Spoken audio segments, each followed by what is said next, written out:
In July 1997, a triple murder terrified residents in the nation's capital. Investigators could find no immediate suspects and no clear motive for the attack. Metro DC police turned to the FBI for help. They hoped the Bureau's technical expertise could bring justice for the victims of the triple homicide.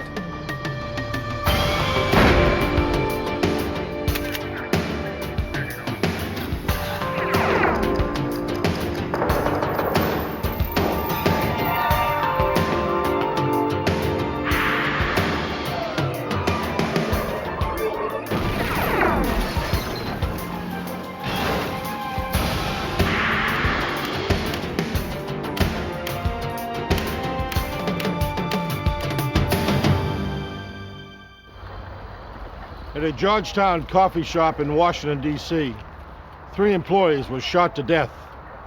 Evidence at the crime scene pointed in many different directions. Was this a hate crime, a robbery gone wrong, or an act of cold-blooded vengeance against one of the victims? I'm Jim Kallstrom, former head of the FBI's New York office.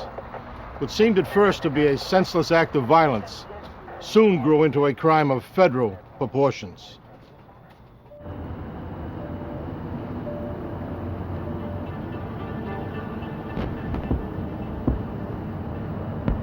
In 1997, Washington, D.C. and its monuments played host to thousands over the 3-day 4th of July weekend. Visitors attended Independence Day celebrations throughout the capital. By Monday morning, July 7th, the holiday was officially over. Inhabitants of the Georgetown section of D.C. were just waking up to face the work week.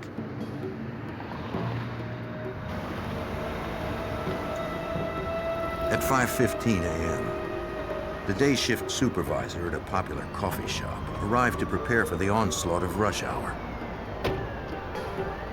She was surprised to see the night manager's car in the parking lot. The shop should have been closed at 8 p.m. the previous night.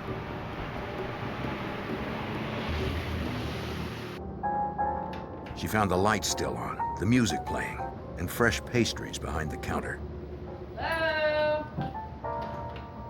Yet no one seemed to be there, and the shop hadn't been thoroughly cleaned. She checked the shift schedule to see who was working the night before.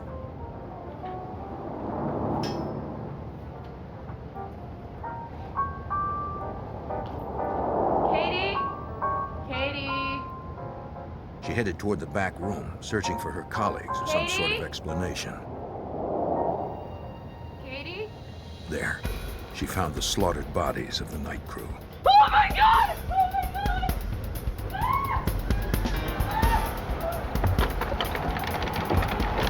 God! She fled the shop and flagged down the first vehicle she saw, a city bus.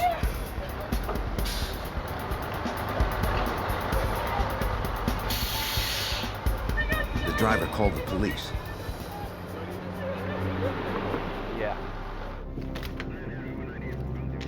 By dawn, the D.C. Metropolitan Police had sealed the shop and began to process the scene.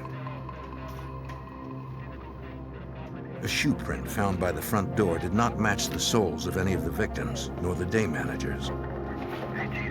Show you back there? Okay.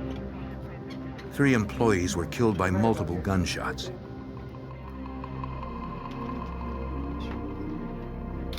Night manager Katie Mahoney, age 24.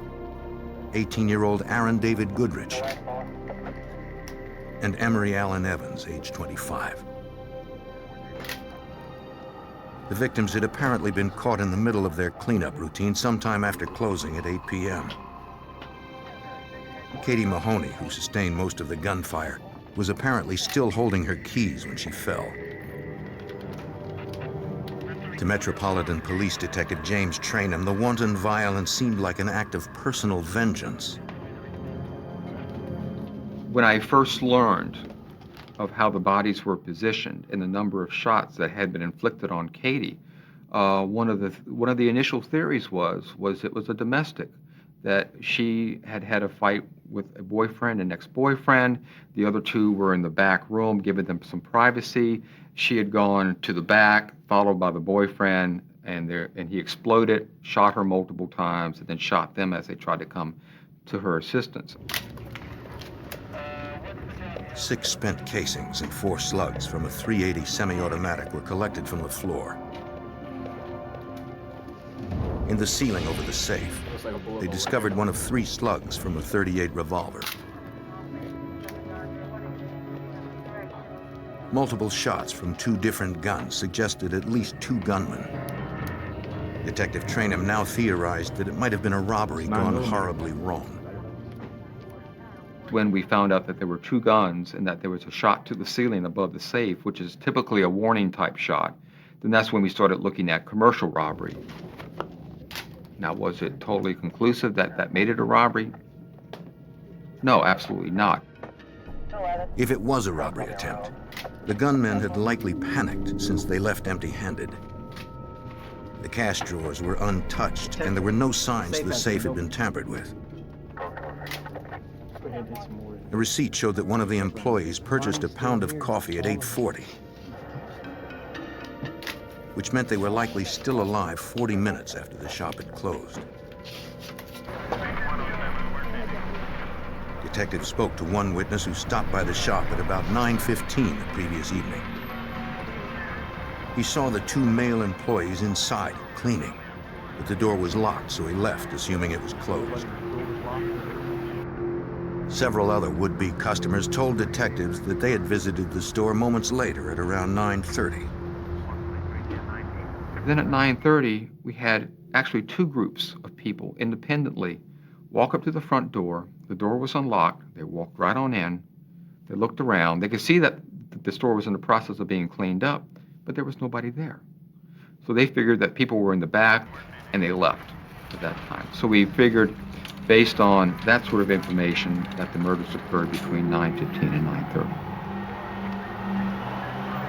But the day shift manager told the detective that when she arrived in the morning, the front door was locked. The back door had been locked as well. There was no way to lock them without a key. If it was an inside job, she had a good idea of who it might be. One of the first things she told us about was an ex-employee who had been fired just a few weeks before that. He had a drug habit.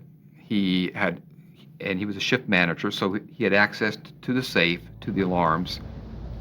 The night after the theft, Katie noticed a discrepancy in the cash drawers on her shift. She tracked the loss to a single employee and fired him. Fine.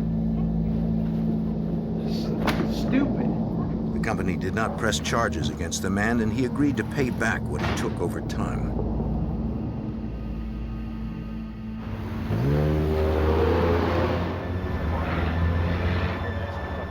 Police interviewed the ex-employee at his Georgetown home. He explained that he and Katie had worked out a payback agreement for the money he owed. He claimed to harbor no bad feelings towards her. Investigators photographed the soles of his shoes to compare against the print recovered at the crime scene. They provided no match. He said he was out of town at the time of the murders. His alibi checked out. Thank you. The viciousness of the slayings became clearer at the autopsy. Katie Mahoney had been shot 5 times. Emery Allen Evans had been shot 3 times. Aaron David Goodrich had been shot once, the bullet piercing both lungs and his heart. Slugs removed from the victims confirmed that 2 weapons had been used. The unsolved murders riveted the public's attention. We are deeply saddened by the loss of 3 partners. The owners of the coffee shop chain offered a $50,000 reward for information leading to the killers. Emery Evans, also a barista. Calls poured in. Some believed it was a hate crime against the minority victims. Others claimed it may have something to do with Katie's former internship at the White House. What seemed more likely was that one of the victims may have been an accomplice. who was double-crossed after giving access to the killers. The fact that no money was taken did increase the number of possible theories as to why and actually what happened inside the store. But I think that once we did look into the background of the employees, once we found out what type of people they were, that began to eliminate a lot of the theories. Maybe Katie was supposed to be there. To help focus the investigation, the detective called on his friend from the FBI Washington field office, Special Agent Brad Garrett. Over the years, Detective Trainum had come to rely on Agent Garrett's expertise. I've had a lot of experience in analyzing crime scenes, doing victimology, studying offender characteristics, and so it's sort of like another set of eyes looking at a scene. You know, there's nothing magical about it, but I think Jim respects my opinion and asked me initially to come take a look. The next day, investigators returned to the coffee shop to search for more clues. They noted the store had no security cameras, and its alarm had not been breached the night of the crime. The front lock functioned properly and showed no signs of tampering. Perhaps the killers had entered with a key since the door was locked after the murders. The investigators tried to piece together events with what little they knew. They figured that the crew was still cleaning the store just after 9:15. That's when the killers must have burst in. Immediately, the gunmen probably hustled the crew into the back room closer to the safe.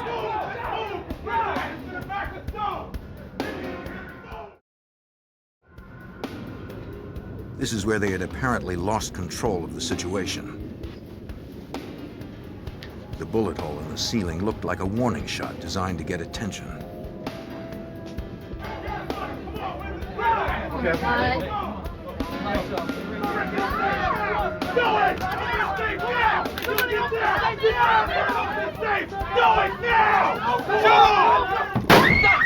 The shot to the ceiling, deafening in the enclosed space, probably only increased everyone's panic, resulting in this triple tragedy. Investigators concluded that robbery, not murder, was likely the gunman's initial intention. They also believed the perpetrators had robbed before and would do so again. It's fairly rare in robbery situations where they kill either the patrons or the employees of the store. So I wasn't really looking at groups that had killed other people. I was looking at groups that came in, guns drawn, were ready to commit violence if they needed to commit violence. So, and again, that's not uncommon for people in robberies, obviously, to pull guns out. But typically people that will rob a commercial facility like this coffee store will typically then target similar type situations. But the scenario presented few clues to the killers' identities. Investigators hoped an overlooked answer remained in the shop. Behind the counter, the detective found Katie Mahoney's to-do list. She had almost completed it the night she was killed. One item she hadn't checked off yet was to apologize to an employee. Detectives learned that Katie had reprimanded the employee for his less than professional appearance a few days before she was killed.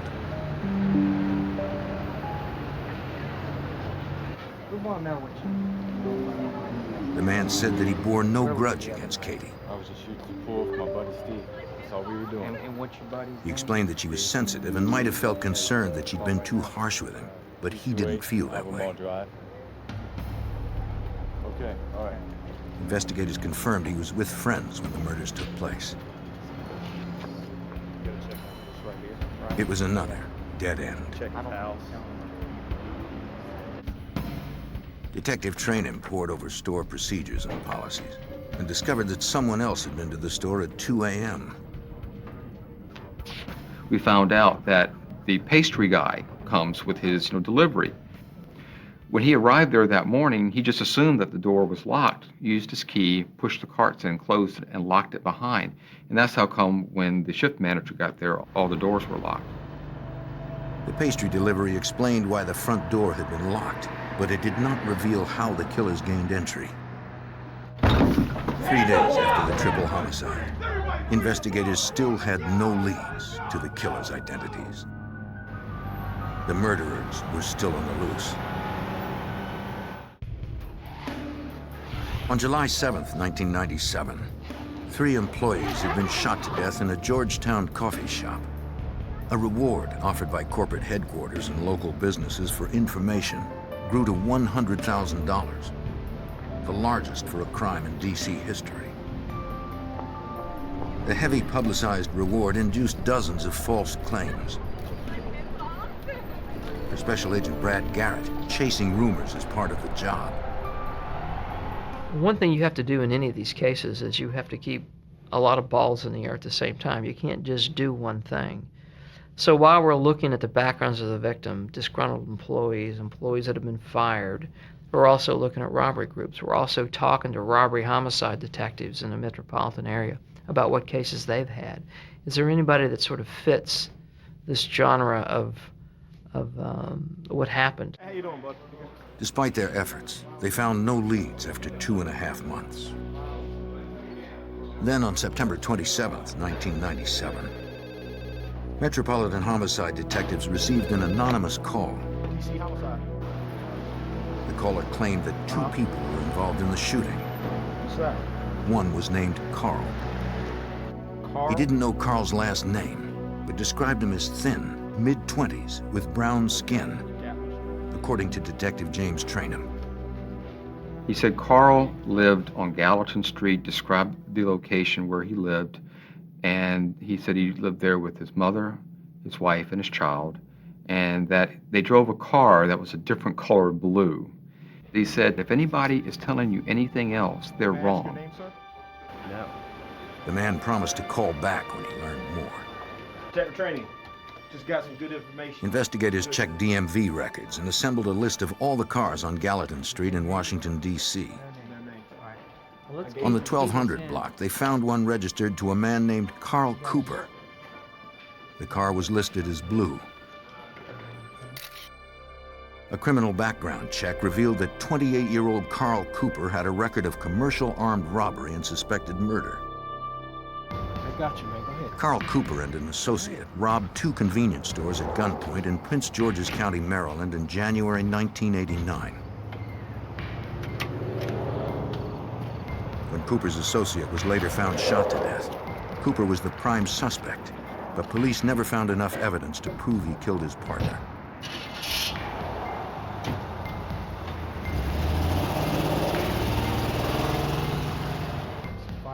His criminal record, coupled with the anonymous caller's statement, made Carl Cooper the prime suspect in the coffee shop triple homicide. Investigators needed to find out more about Cooper. Special Agent Brad Garrett secured a warrant to establish a trap and trace on Cooper's home phone. A pin register and trap and trace would give you incoming and outgoing telephone numbers only. You cannot hear what goes on the line, but it records every time you dial a number out, it shows up on a screen, and every time someone calls into you, it shows up. And it shows up, it shows the duration of the call. So what that did, obviously, it gave us who Mr. Cooper was talking to, what individuals out there in the community is he interacting with. Agents discovered that one man who worked as a local barber called Cooper's home frequently. Informants claimed the barber was likely Cooper's accomplice in the coffee shop killings. To gather more information on Cooper and those who visited him, undercover agents dressed as telephone repairmen and set up surveillance on Carl Cooper's house.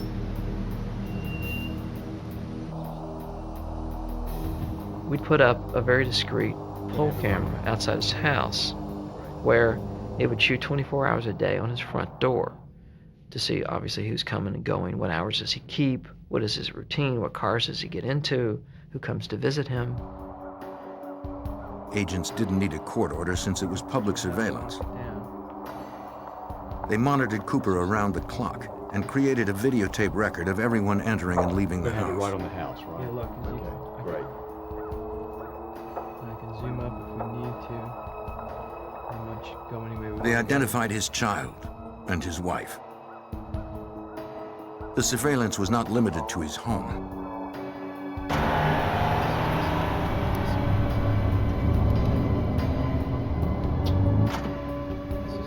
Teams were also assigned to tail Cooper throughout the city. Carl Cooper visited the barber's shop where his alleged accomplice worked. Investigators needed to somehow confirm if the barber had been involved in the coffee shop killings. They hoped a trap and trace on his phone would tell them more.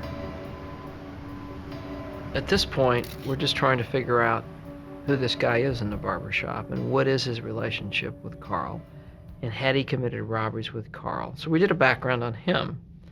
He had served time for armed robbery. And based on what sources were telling us, that the two of them, along with other individuals, had committed armed robberies. Agents discovered a stronger connection through the trap and trace on the barber's phone. They recognized the name of a woman who called the barber frequently. She was the former girlfriend of the robbery partner allegedly killed by Cooper several years earlier. She said that Cooper, the barber, and her boyfriend at the time were all friends before her boyfriend was killed. What kind of person was he? Now she only kept in touch with Was the he barber, calm? since she believed Cooper was responsible for her boyfriend's death. She also knew Cooper's wife and explained how she helped him with his crimes. Carl Cooper's wife purchased weapons illegally for him. One was a 9mm handgun. His wife used a driver's license with her maiden name and an old address, so the 9mm couldn't be traced back to her husband, Carl. That's $200? Carl's accomplices used their girlfriends in the same way. His wife, Melissa. The girlfriend was extremely cooperative. She was still interested in bringing closure to his case. And she gave us even more background on Carl Cooper and his associates. She told us about a third person who was working with them during the summer of 1997 committing robberies. Investigators placed Carl Cooper's alleged third man under surveillance.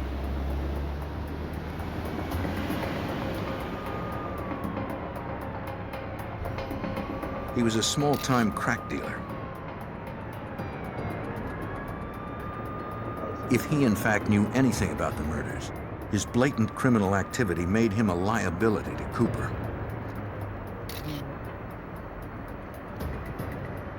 Authorities planned to arrest the dealer after a series of undercover drug buys and force him to come clean about the murder suspect. But it would take weeks, perhaps months, to establish trust and purchase enough crack to charge him with felony drug trafficking.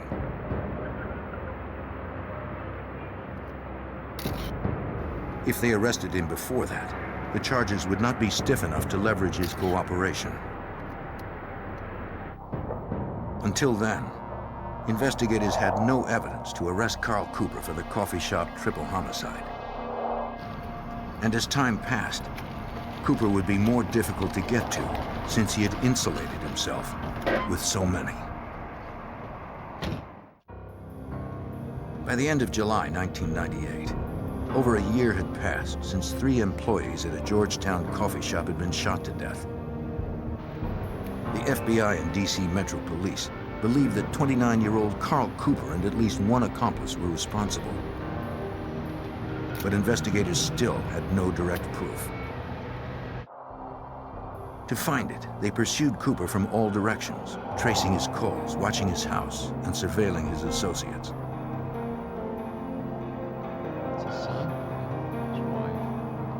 Despite their relentlessness, Cooper remained just out of reach.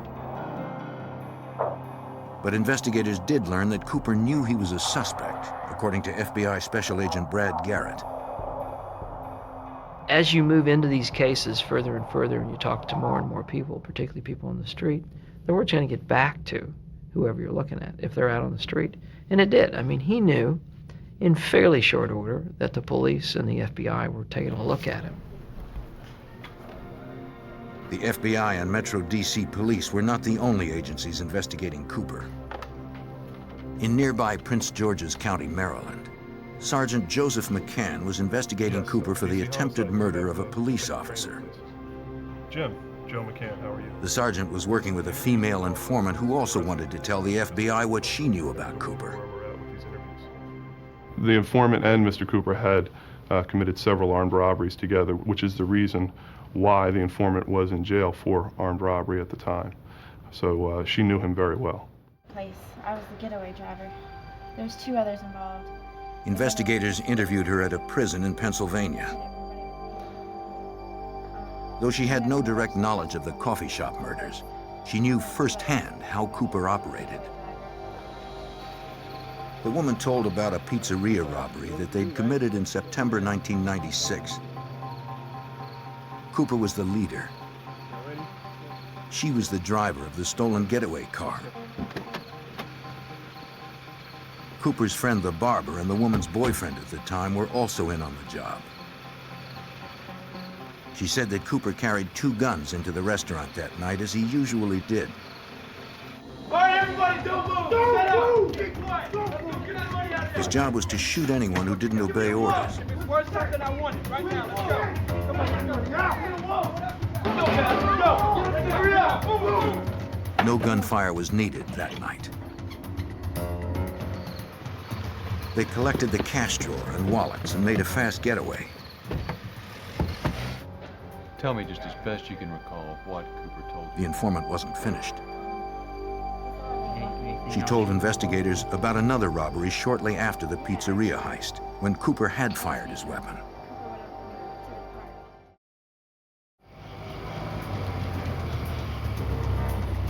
That evening, Cooper carried a 9mm and a stolen .38 revolver. The barber drove the getaway car. Their plan was to rob couples parked in Avondale Park in Hyattsville, Maryland.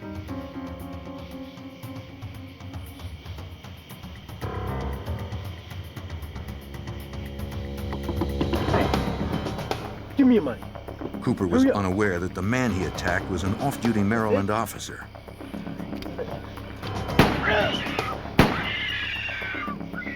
Cooper fired twice, hitting him once. Eric, I believe his name was. The informant said that Cooper had told her about it the next day, when the news revealed that the man he shot was an off-duty police officer. How long had you been? Fortunately, the officer survived the attack. A check of police reports confirmed everything the informant had said.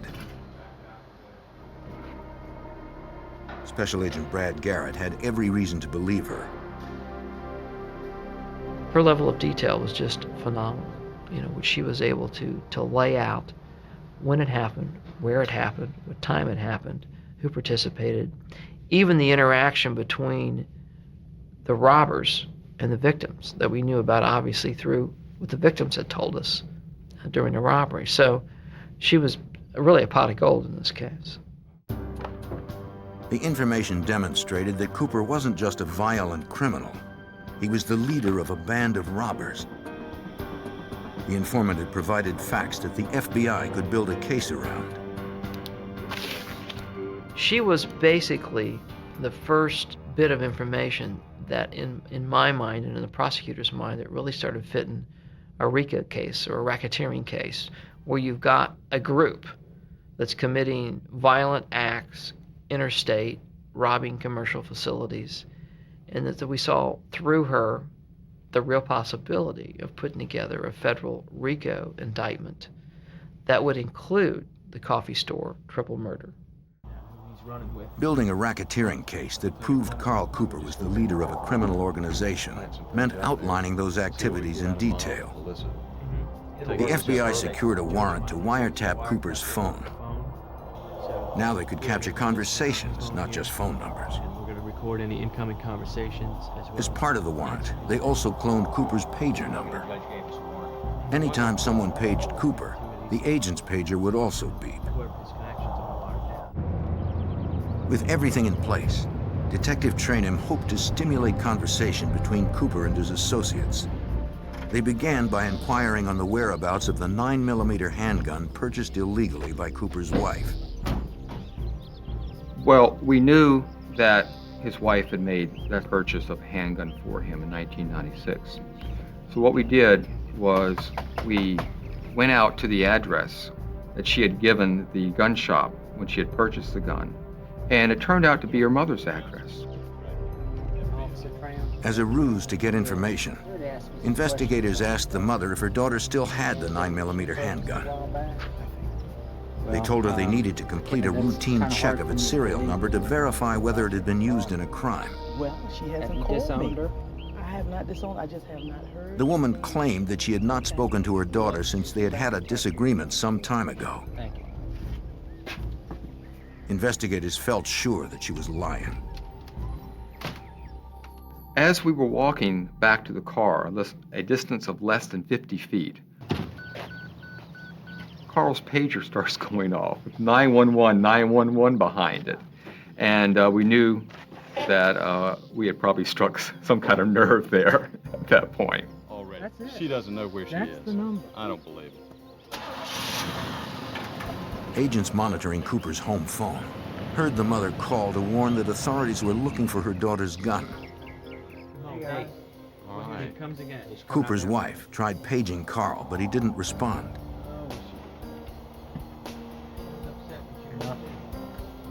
Next, she called her father, panicking because she couldn't find the weapon and feared that she'd be implicated in her husband's crimes. If anybody's gonna worry, she's...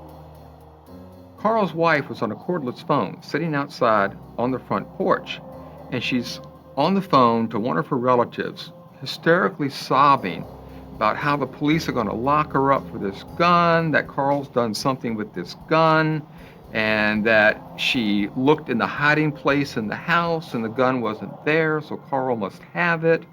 And she was just going on and on and on. So then she calls Carl, and he's on his way home. He's on a cell phone on his way home, and she says, "Carl, I'm going to call this police officer right now." And he's screaming at her, "No, don't call." I mean, just screaming at her on the phone. After Cooper's wife hung up, investigators went to her residence to speak with her directly.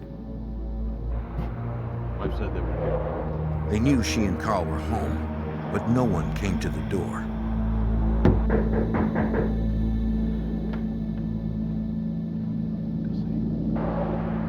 After almost 14 months of pursuit, investigators were confident they were closing in on the suspected murderer. But Cooper was not the sort of man to sit idly by and allow himself to be cornered. In September 1998, Metropolitan Washington, D.C. police and the FBI continued to pursue Carl Cooper, the alleged ringleader of an armed gang wanted in the triple homicide of 3 Georgetown coffee shop employees. Surveillance of Cooper's house, phone, family, and friends began to pay off for investigators. Detective James Trainham overheard an incriminating conversation between Cooper's wife and the girlfriend of one of Cooper's alleged accomplices. So she's trying to figure out why the police are looking at Carl. And she starts what we call this guessing game. And she goes, "Was it for the shooting in the park?" Missy goes, "No." "Was it for the robbery of the pizza place?" She goes, "No." And then she says, "Well, what is it?" And Missy goes something along the lines of, "You know, that thing I told you about, that thing in Georgetown." And the other woman brings up, "You mean the coffee shop?" And she goes, Yeah. At that point, we knew that his wife and this other woman had intimate knowledge of all these other crimes that Carl had committed. This is $200? Using her maiden name and mother's address, investigators were already aware that Cooper's wife had purchased a 9mm illegally for her husband. Now they would turn up the pressure on Carl's wife to reveal the whereabouts of the handgun. Investigators showed up at Cooper's wife's workplace unannounced to again ask her where the 9mm was. According to Detective James Trainham, they caught her completely off guard. which was their intention. We're here to talk to you about the gun. And when she saw us, it was like she hit a brick wall. I mean, just her face dropped. She began to shake. She became very nervous. And we're, just very, very calm. Mrs. Cooper, we don't know why you're so upset. This is just a routine investigation. You okay at home? Cooper's wife told them that she still had the 9mm handgun, but it was in storage in Maryland. I don't know. Good. She agreed to turn it over to them later that evening at her grandfather's home.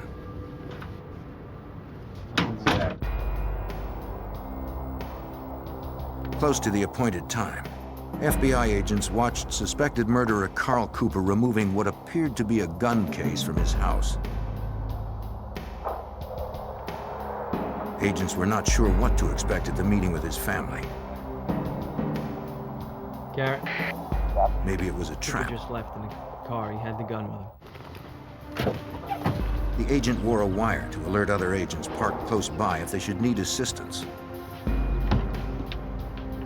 Why you in my house?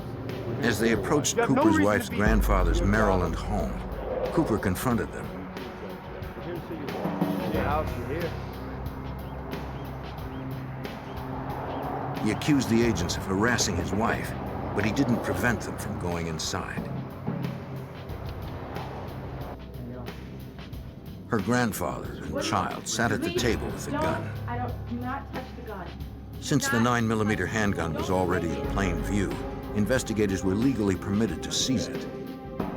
That type of weapon was not used in the coffee shop killings, but it was the same type used to shoot an off-duty officer in a Maryland park.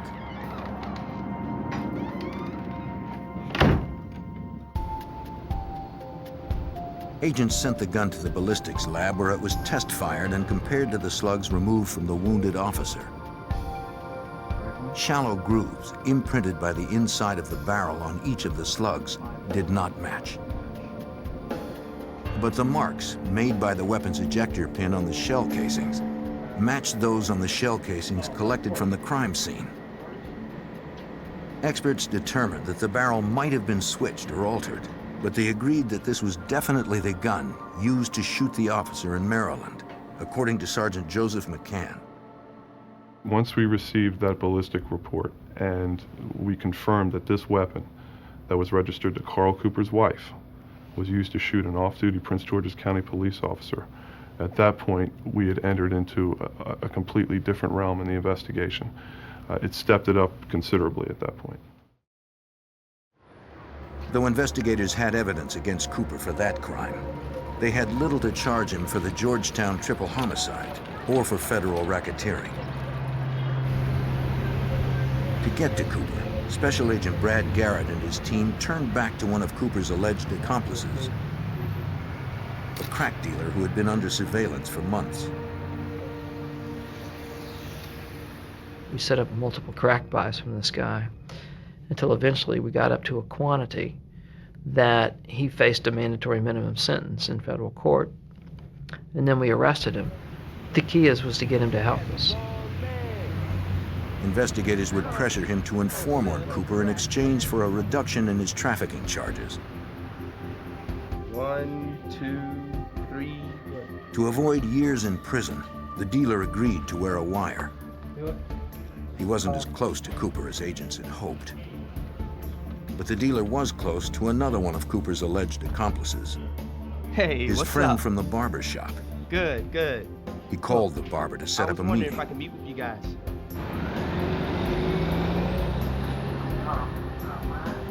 The entire conversation would be caught on tape.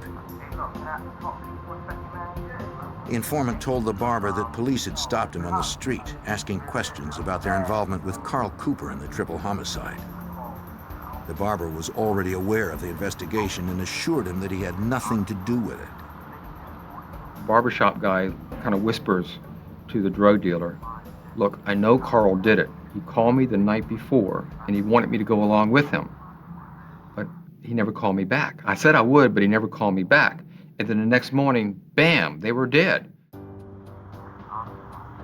Other than the anonymous caller that put them on the trail shortly after the crime, this was the FBI's first real connection between Cooper, his gang, and the coffee shop homicides. Now it was the barber's turn to be taken in. Agents hoped he would be the key to taking a triple murderer off the streets. A year and a half after a botched robbery and triple homicide in a Georgetown coffee shop, the FBI and Washington Metro Police were closing in on a gang of suspected thieves and murderers.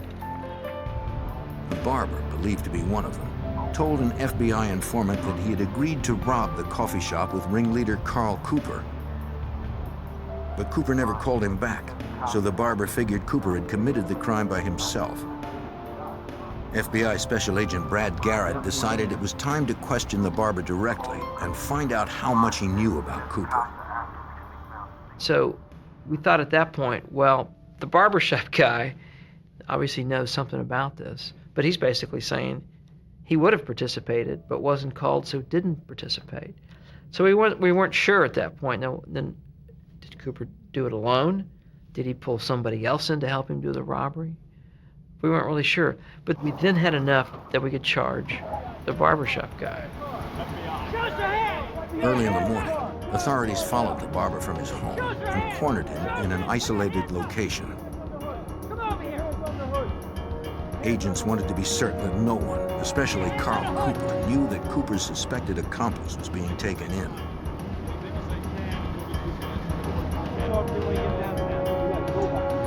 The barber was arrested without incident and transported to the FBI office for questioning.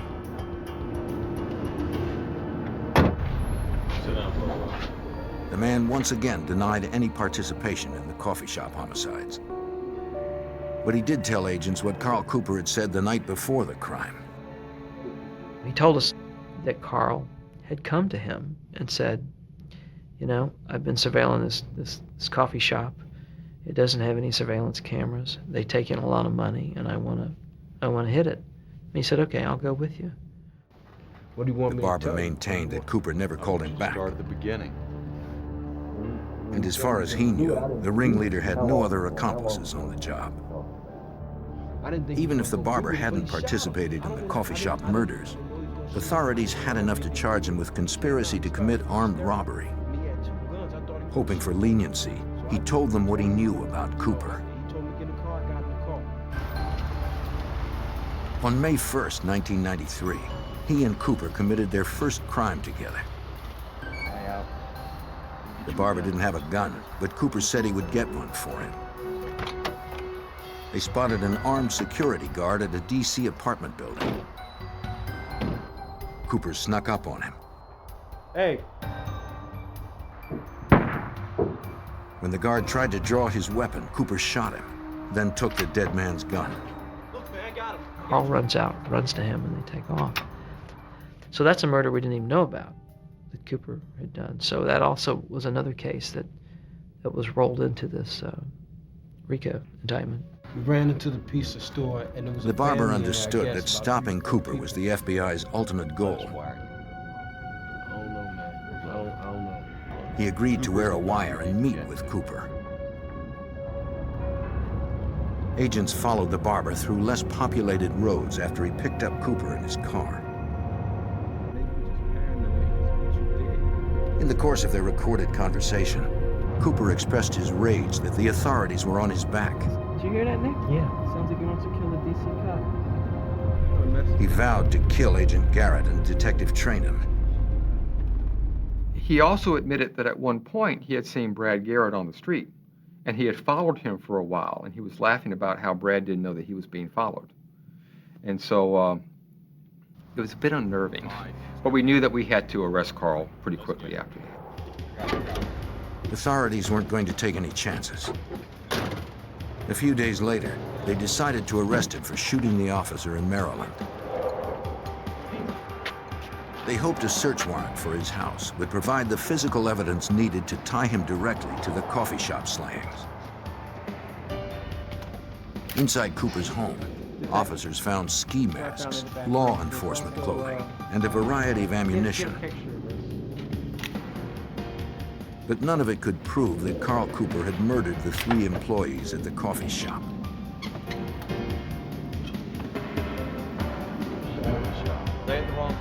The FBI's last hope was to sweat it out of him. Cooper knew that all they had was evidence of conspiracy and hearsay from secondary sources. Stressed out the most. You know who you're really hurting the most by not talking. Despite 2 hours of grilling, Cooper remained steadfast in his denial. Time had run out on the investigation. We did not have a good case on him for the coffee shop murders. But if we charged him with the racketeering in D.C., then we would be under a time constraint to get him indicted and convicted. And we just didn't want to place ourselves under that constraint. So we decided that PG County had the strongest case, that they were the ones that were going to be able to hold him without letting him get out of jail, thus placing all of our other people in jeopardy. After his interview in D.C., officers from Prince George's County, Maryland, came to transport him to their jurisdiction. There he would face charges of shooting the off-duty police officer. But Cooper was preoccupied by the FBI's investigation. He demanded to take a lie detector test to prove his innocence. Cooper took one in Maryland, but failed miserably. That's when he finally broke. I think that Carl felt that we had him in a box for the coffee shop murders, and that he was going to be charged with those, and that he was going to go down for those. So he wanted to put his spin on it to put him in the best light possible. Of course, with him being the only person, who could he blame it on but the victims? And that's what he tried to do.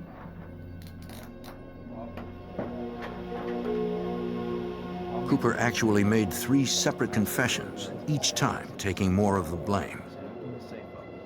In his final confession, he claimed total responsibility for the coffee shop killings. He said he planned and carried out the robbery after spending time casing the shop. He called his accomplice, the barber, but then decided he could handle it on his own.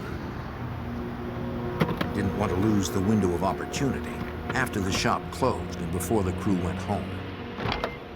He admitted to Sergeant Joseph McCann that he brought 2 weapons to the scene, which was his signature. Carl Cooper's approach when he committed robberies was very businesslike. It was a business to him. It was not personal. If you did exactly as he said, usually you would make it out of there. But on that night, 3 of Cooper's victims did not. At about 9:20, Katie Mahoney, Emery Evans, and Aaron Goodrich were towards the end of their cleanup routine. For some reason, no one will ever know why. When Cooper arrived at the shop, the door was unlocked. He ordered everyone into the back office where the safe was kept. Go in the back room, then move it. Back room. According to Cooper, the female manager tried to escape when he fired his warning shot into the ceiling. Cooper began to lose control of the situation and of his temper.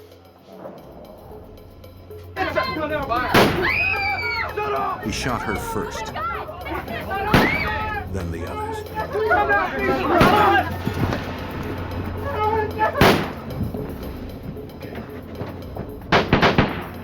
Cooper shot Katie 4 more times and left with nothing. I think people were very surprised that one individual had committed this act. That I think it's beyond most people's comprehension that one person could go in where there's 3 employees and try to commit a robbery. He said he rushed back home, laundered his clothes, and disposed of the weapons. They were never recovered. In February 2000, more than 2 years after the triple homicide, Carl Cooper confessed to and was convicted of 48 charges stemming from that crime, as well as the murder of a security guard, the shooting of the off-duty police officer, the robbery of the pizzeria, and leading a racketeering enterprise. By pleading guilty, Cooper avoided the death penalty. He is serving a life sentence with no possibility of parole and no appeal.